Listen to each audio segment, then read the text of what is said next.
ఇప్పుడు 100 రోజుల కార్యాచరణలో ఇది తీసుకున్నది కొత్త జీవనోపాధి యూనిట్లు 36,235, నూతన ఉద్యోగం కల్పించడం 10,000, ఎంఎస్ఎంఈ రిజిస్ట్రేషన్ 1,00,000, కేంద్ర ప్రభుత్వ పథకాలు 50,000 మందికి, ఈ కామర్స్ ద్వారా ఉత్పత్తులు, ఆన్ బోర్డింగ్, అమ్మకం 1,00,000, సేవలు అందించే వాళ్ళని గుర్తించి శిక్షణ ఇప్పించేది 20,000. ఇవన్నీ ఏదైతే మీరు పేపర్ మీద పెట్టారో దాన్ని తూచా తప్పకుండా 100% చేస్తుందిగా నేను రిక్వెస్ట్ చేస్తాను. భరత్ గారు నా అడ్మినిస్ట్రేషన్ మీకు తెలుసు. నేనైతే అనుకుంటే ఆ టయానికి అది 100% కావాలి. మీరే పెట్టారు, మీరే ఇచ్చారు నాకు కాగితం. చేస్తారని చెప్పండి.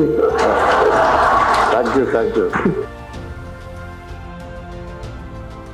స్కీమ్స్ బుక్లెట్ చాలా చక్కగా పేజీకి ఒక స్కీము 10,000 రూపాయల నుంచి